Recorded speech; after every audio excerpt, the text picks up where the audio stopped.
Hi, I'm Manuela. Welcome back to my channel. It's dedicated towards creating narcissistic abuse awareness, and more so from a biblical standpoint. And I'll also be discussing other general life issues. Well, like I said, all narcissists are the same. We shall just have different ways in which they interact.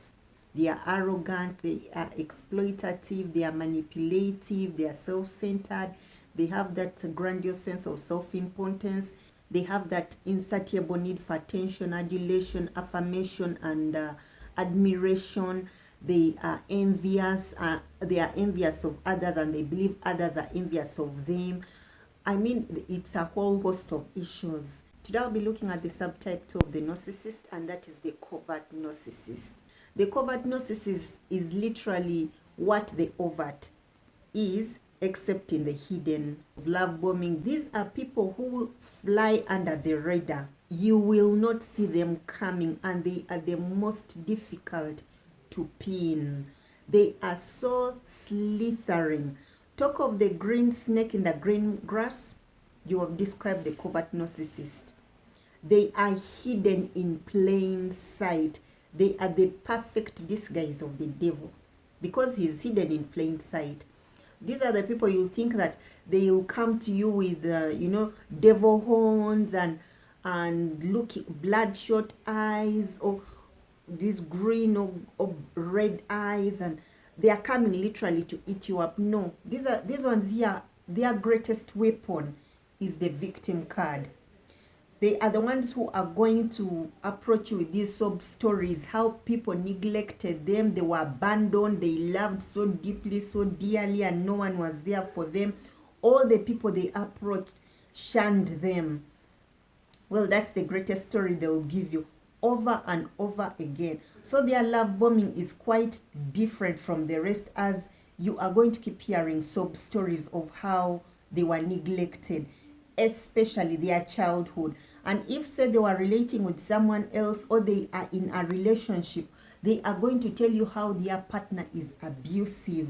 Remember, narcissistic abuse is not gender specific, and your heart will literally go out to them. They are doing everything, but unbeknownst to you who is listening, everything they are usually describing of their partner is actually them, and everything they are owning is actually their partner or the people who have been in their lives.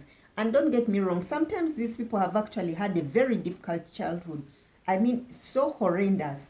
However, that is the card they are going to keep riding on.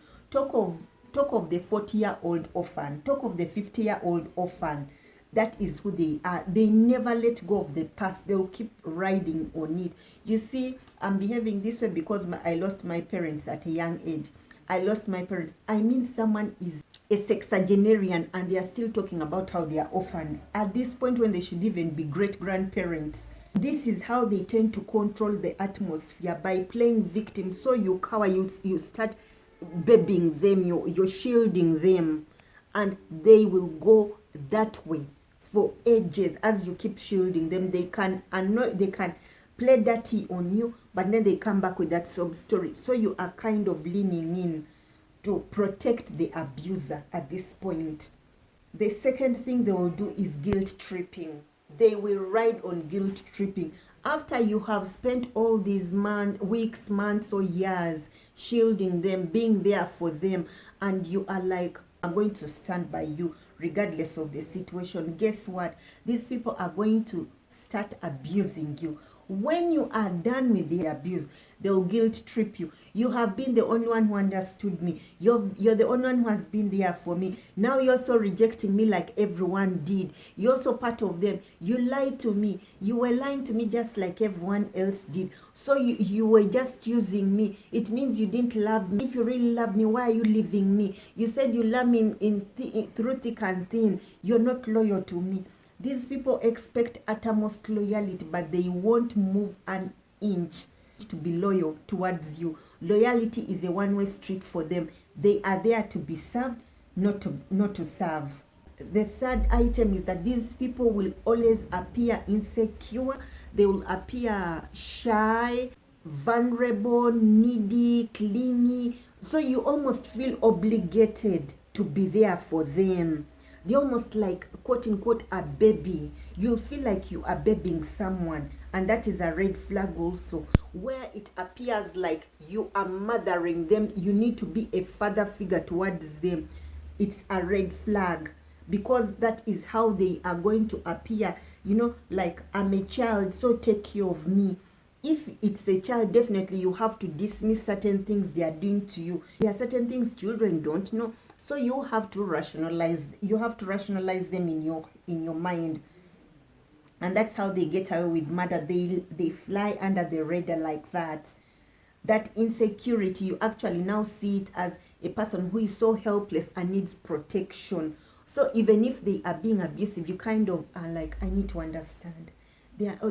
This abuse they underwent made them insecure. He's all over me. He's ever calling me. He's sending me messages. He tells me I'm not picking up. Well, the last relationship made him insecure. You start explaining away the abuse, and that's how they groom you into being subjected to them. You can see how it will appear like you're in charge, but in essence you're actually being controlled. So the person who is controlling is then in charge. And the other thing about these people, apologize. I know you're like, but narcissists don't. The coverts do. The vulnerable do. They know the logic of the waterworks. Remember, they have cognitive empathy. I'll talk about it in another video. These people here look at how people behave and react to people who are being abused in society. They know if I behave this way, people will behave this way. If I cry, people will come around me. If I show them that I'm sorry, they'll forgive me and they'll move on. It is the Christian thing to do, especially for the religious covert. They play a lot with the scriptures. They manipulate them to the core. The worst kind of abuse one can undergo is when the scriptures are in the hands of an abusive person. These people will easily apologize, so one can dismiss them being narcissists because they are apologizing. The whole thing is this: for you to apologize, you need to introspect. You need to analyze, what is it that I have done that has brought about this. These people just use cognitive empathy. These people are hollow inside. They are shallow. So in other words, they cannot look within. Remember, they discarded that empathy at the beginning when they were forming this personality. They discarded it. So what are they looking in to come to that conclusion that I made something wrong? Remember the grandiosity they bear. How can a godlike creature be wrong? How can a godlike creature apologize? God is holy. God is all-knowing, all-powerful. If you want to understand a narcissist's apology, look at Genesis chapter 3. A narcissist's apology is as authentic as Adam's apology to God. Not that. Get that in mind at all times. These are the people you are going to live with for years. 5, 10, 20, 30, 40, 50, 60 years without ever realizing they were narcissists. Some people even have buried their partners. Then they come across this information and they are shocked that they lived a lie their entire lives as supposed marrieds. It is so shocking. It's a state of pain one cannot fathom, but they go through. And this is why some people actually have a mental breakdown. 1 Kings chapter 16, you read onwards. King Ahab and Jezebel. We always talk about how the Jezebel spirit.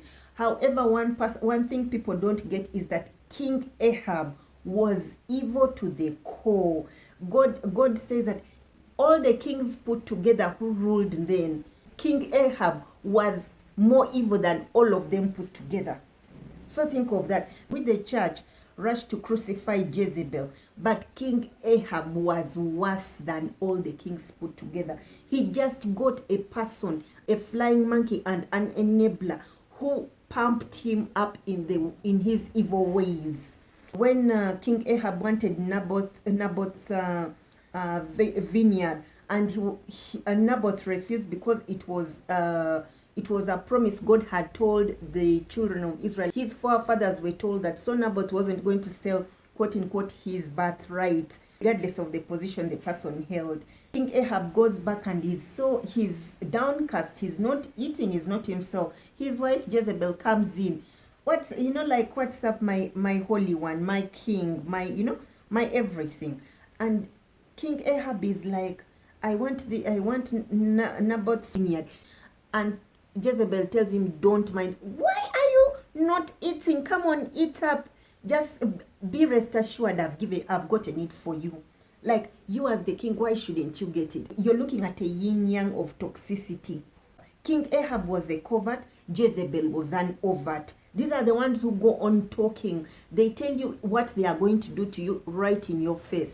King Ahab doesn't tell you to your face, but he goes behind and starts lamenting over it. And guess what? When Jezebel plans Naboth's downfall by having him killed, she gets these people to fast like they were doing it unto the Lord, and yet it was with evil motive. God sees the heart. It's not about the words. It's not about the actions. It is your heart. Your actions can be doing something righteous, but your motive, your heart is not in it. So don't be fooled by people who carry out charitable acts and all that. After all is said and done, Naboth is killed. Jezebel tells King Ahab, you can now go and take the vineyard. King Ahab didn't go lamenting. He didn't mourn, oh, Naboth is dead. He went ahead and took charge of the vineyard. God sends Elijah to tell him of his downfall, how he had killed Naboth. The thing is that one will say, King Ahab did not touch Naboth. The fact that he actually stirred up the waters to make sure Jezebel does it. He knew she's the one who will go out and do it. But he didn't care. He just wanted a soft ground. That's how all coverts are. They'll stir up an issue, and when it arises, they are not part of it. I didn't kill him. I didn't hit her. I didn't do anything. I don't know what happened. She committed suicide on her own. She actually killed the children on her own. Behind the scenes, they're the ones who were pushing for it. In the public's court of opinion, it was Jezebel who was the issue. Jezebel is a type of. Ahab is another type of. And Ahab is the worst because you do not see him coming. They are the ones who usually get married. The ones who love that image. It's all about image, remember. And the other thing about this marriage issue, when you look at pedophilia, the majority of pedophiles fall in this category. Because when people come out, we are like, no, it can't be, no, I don't believe you. Because they always portray this perfect image in public. Always remember that the abusers do not come with tags on their foreheads. I'm the abuser of the year, or those place cards. I'm the abuser, stay away from me. No, they always come disguised as the neighbor next door, your brother and sister who is giving you a helping hand, the God-sent person. These people love getting married, not in the sense that you and I may pick it. For them, it's all about stability. It's all about keeping that image of normality. For them, it's not about I love you, no. She's beautiful, so she's going to make me appear good. In other words, people are going to admire the kind of choice I made of her because she's beautiful. So they have that element in them. You can get married thinking you are really getting married to someone who is empathetic just like you, but they are not. They have cognitive empathy. What is acceptable as societal norms, and then they flow with it. But within the confines of home, the monster in them, the evil person, steps out because now they can spread their legs. They're in their comfort territory. Now in marriage, they love you, the partners, to be loyal, but they are never loyal to you. Remember, any marriage to a narcissist, you are literally signing up for a single life. Many people think that someone is single because they are divorcing, they are separating. No, that's not the case. As long as you marry narcissist, remember you married yourself. You didn't marry another person to become one. Mark chapter 8 verse 34 to 38 talks of how we should deny ourselves and be sold out to Christ, be loyal to him. Narcissists expect that kind of loyalty unto them, but they are not going to reciprocate it. You are there to serve them, not them to serve you. When you talk of reciprocity, you are talking of serving each other. That is not part and parcel of the narcissistic package for them. We're going to be talking about the devaluation phase. All abusers do their best to instill fear, terror, shame to the people they are abusing, such that they can control them. And this in many ways than one usually affects anyone's mental state. And one of the ways these people here devaluate is being passive aggressive. You may ask for a helping hand in the house and the person will tell you, okay, I'm going to do it. You come back and realize the entire day the person was home and they didn't carry out what they promised to do. Reason being, I was just lazy. So you must understand they were lazy. And this is not a one-time thing. You'll notice it's actually habit. When you talk about it, they will be mad that you raised the issue. They will ghost you. The silent treatment is a death sentence for some people. I mean, some people can literally, it's like they will lose it if you're not talking to them. And you can imagine this is your partner playing silent treatment on you for calling them out on something wrong they did. So whatever wrong they did, you must take it in as a loyal soldier. They will also intimidate you in ways such as jeering at you. They'll look at you with this evil eye. They will glare at you.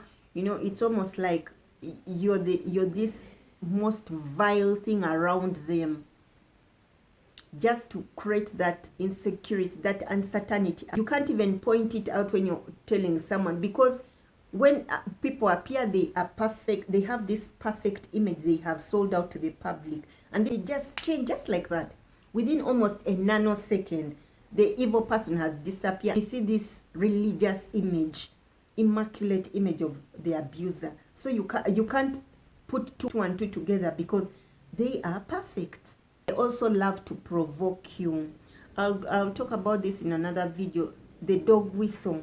These are usually backhanded statements. They are coded messages that you and the abuser only know.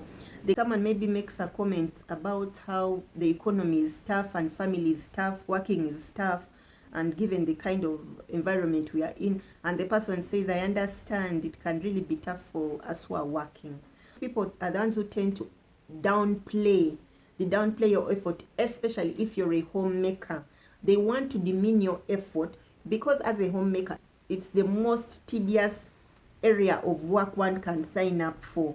Even if you haven't signed up for it, they make those subtle statements that behind closed doors, they have demeaned your effort. To the outside world, someone may think he has just made a simple statement that, you know, it's a backhanded statement of you are not working. And I know how tough it can be. And yet this side, you are bringing something to the table in a different form. While for them, they are bringing the bread and butter home. But then they think because you are not bringing bread and butter, it is their work is better than yours. At home, they are going to be abusive, very abusive, and theirs is subtle. However, in public, these people are going to portray themselves as altruists. They are givers.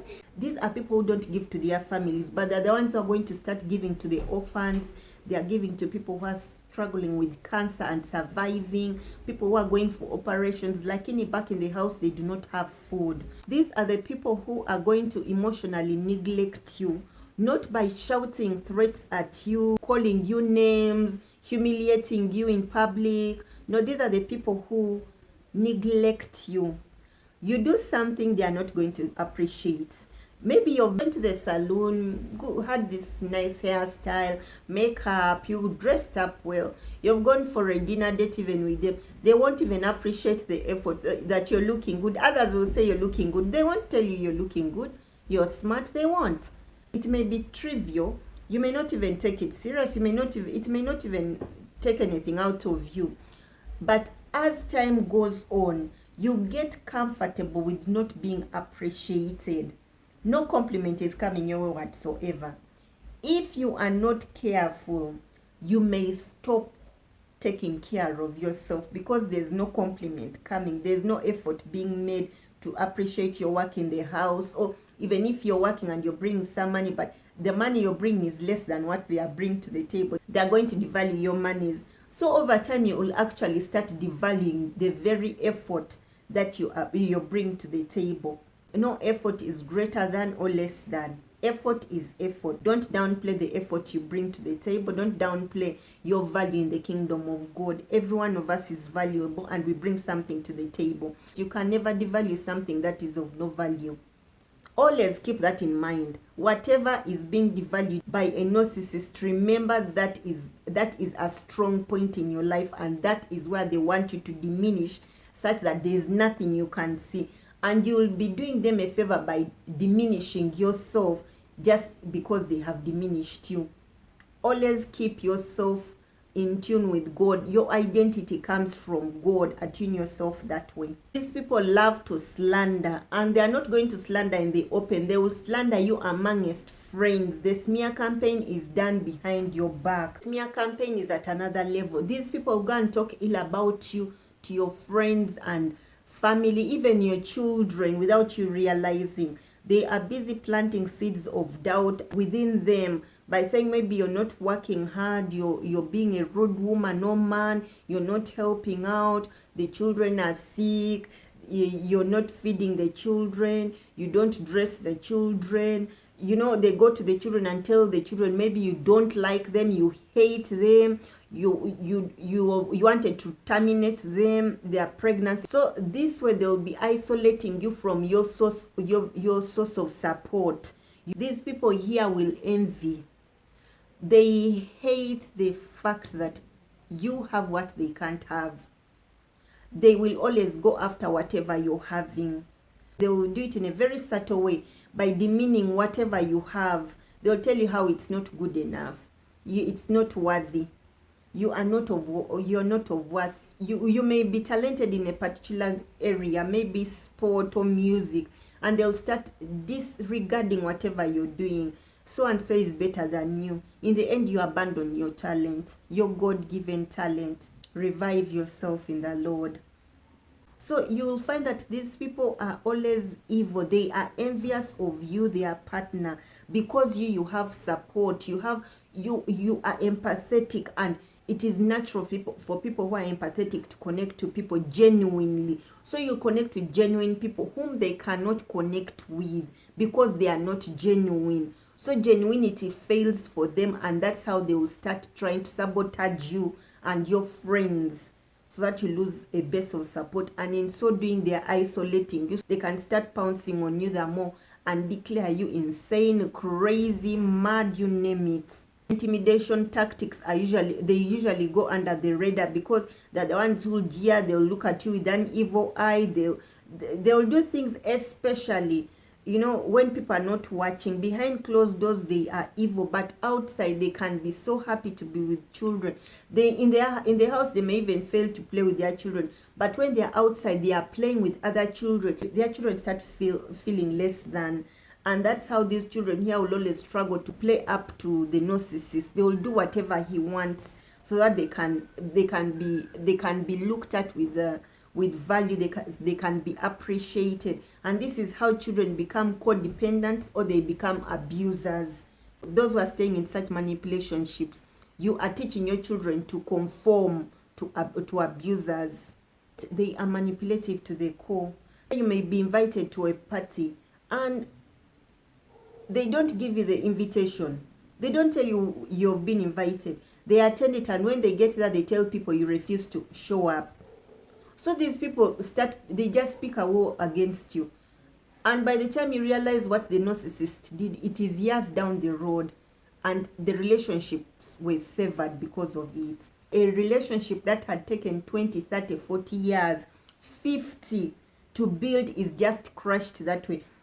It can be 5, 10 years that you people get to realize the Cold War we had was actually instigated by the abuser who was editing issues while delivering the messages, ensuring that none of us talks to the other. So restoring yourselves is also another take on its own, the discard. If they are caught in an affair, they will deny and make you appear like you're the one who is the problem for having brought up the issue even. But the moment they realize they're in a catch-22, they cannot escape from it. They will apologize. and they will cry. The waterworks are going to flow. They will cry. Mucus will flow. And when you forgive them and stay, there's forgiveness and going, forgiveness and you stay. These people think of it as a license to do it again. You were the problem, that's why you stay. They don't think like us, remember. These people are not normal. Down the road, they are going to say, I apologize because you forced me to, but I did nothing wrong. It was you who was the problem. There was nothing going on. So you are left in shock, uttermost shock. And sometimes they'll even go and cheat on you because you already accused them of cheating. These people do not take responsibility at any given moment. They will appear like they have, but they haven't. Always shifting blame, accusing others, and shaming them. And they will continue the smear campaign. So thank you for watching.